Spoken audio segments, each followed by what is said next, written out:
Where did it all start for you? Where did that interest come from? We were immigrants, right? That's ostensibly what we were. We went by boat. At that time, Australia was looking for immigrants to help them with the workforce. My dad was an unskilled labourer, so we took that leap. We went there, we stayed in a sort of refugee camp for a little while.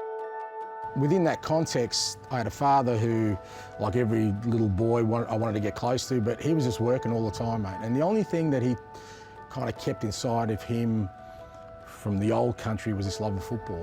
What was his team? AEK Athens. Yeah. You know, I was born literally maybe a couple of kilometres from the stadium, so that was his club, you know, AEK, and he just loved football, and at the time growing up, that was my connection. I loved that, what it did to him as a person, so I wanted to get close to that, and then we'd sit up, mate, late at night and watch games and most of it was from here, you know, from England, you know. Really? Yeah. That was the only football we'd get. Jimmy Hill with Match of the Day. It was a week old footage, but we craved it, mate, and that's where it started. Yeah. You always wanted to be a footballer first? I always wanted to be a manager. Even before you... Really? Yeah. I loved the game. Like, I would get 3-month-old Shoot magazines, Roy the Rovers. I was a massive Liverpool fan. I loved Bill Shankly. I loved the boot room, the whole stories. Are you still a Liverpool fan? Well, I've taken the posters down, mate. Very wise. Last week. But, you know, that was kind of the fantasy world I built for myself. Everything I did was almost like a precursor to me becoming a coach. You just had that draw, that appeal always. Yeah. How did it start? Just by like immersing myself, even when I was a player, in being really curious. I was made captain of the club when I was, 22, so there was obviously a leadership quality I had that I wasn't aware of at the time, where people... Are you aware of it now? I'm comfortable in it. Yeah. You get me into a room with footballers or in a football environment, I feel comfortable in that space. Do you think, being an Australian where it's obviously not their national sport, do you think that's made life more difficult to get to the top in coaching? Oh, absolutely, mate. Yeah. 27 years. Frustrating times? Yeah, very.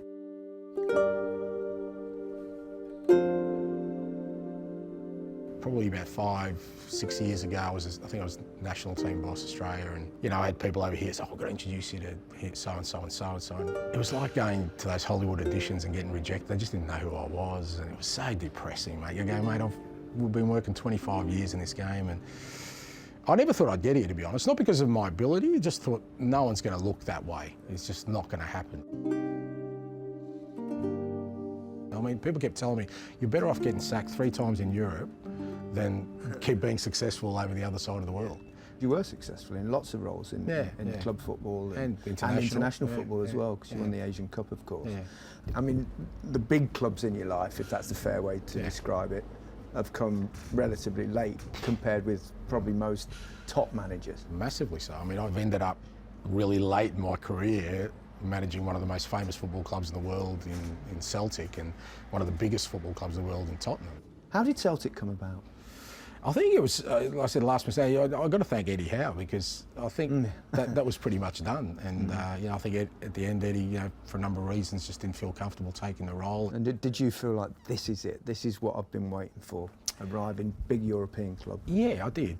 I was looking forward to it, because it was kind of the bit that was missing. I'd had the success, I knew I could do the job. It was kind of a moment, you know, me and my wife, we just sat there and said, you know, it's happening, you know, it's finally, you know, the age of 50, whatever I was, 55, 56, it's happening.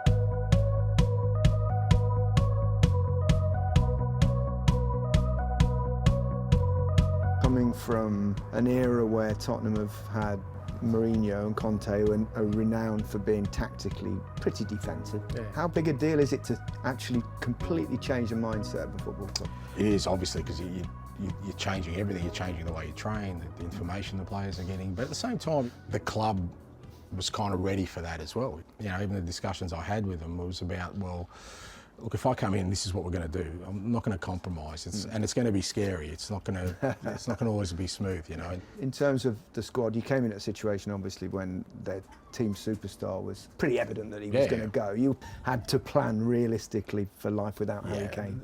Harry was brilliant throughout, and it's one of those where half of me's gutted, because you want to work with the best players, you know. So you go, and He's a hell of a striker. See, he was just at the stage of his career, he wanted another challenge, you know, and I can understand that. I mean, that's been my whole career. I've kind of looked for challenges. I've moved on all the time.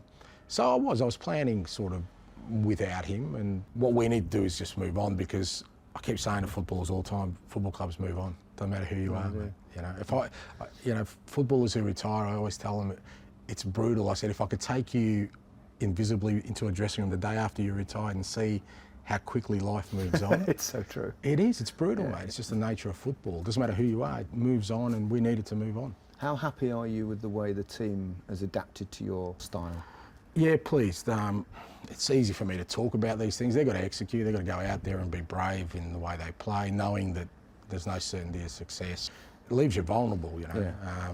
All I can do, I keep sort of re-emphasising to the guys, look, if it doesn't work, it's on me, you know, so don't play with any fear, just go and play. But at the same time, I think if you get your signings right, people see that, and that gives them encouragement. How involved are you with the signings? Yeah, very. Because some managers are not involved at all, others are very much involved. I'm involved right at the end, mate. It's my decision. I will not take on a player who I don't believe is going to be a good fit, because ultimately I'll take responsibility. I always am, because like I said, I think that's the first indicator to supporters and observers as to, okay, this guy's talking about what he's going to do, let's see some evidence of it. And what evidence do you have is maybe the way the team plays, although that takes time.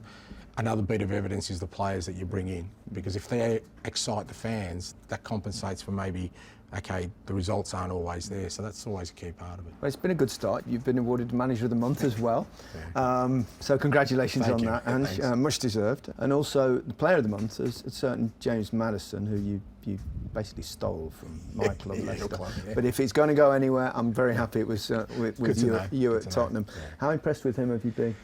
That was almost a zero risk Absolutely, because he's a top player, and I could see that. I've made him one of the leaders, and he's embraced that role. So, you know, like I said, I'm no genius for picking him out as a player. I mean, anyone could. He's a top player.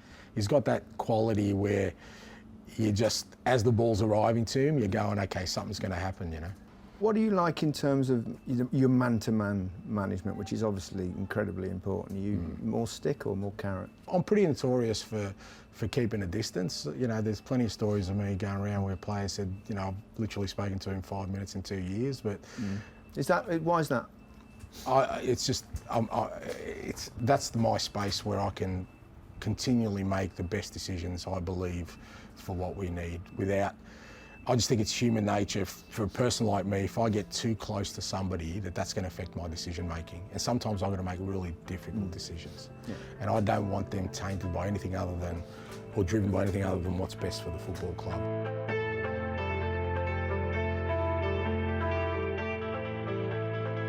What's your goal for Tottenham?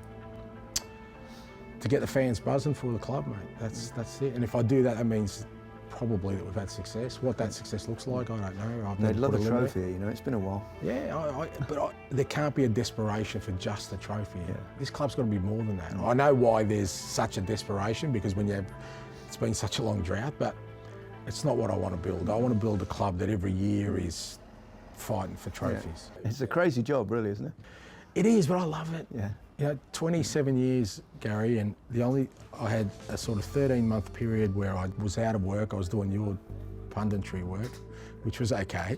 It's the most unhappiest I've been in my career, the time where I wasn't working. So I always use that as a reference point. It doesn't matter how difficult the job gets, I know I'll be a hell of a lot more unhappy if I'm not in the role. So, mate, I love it. I love all of it. Yeah, you really do seem like you're enjoying it. I am. Yeah.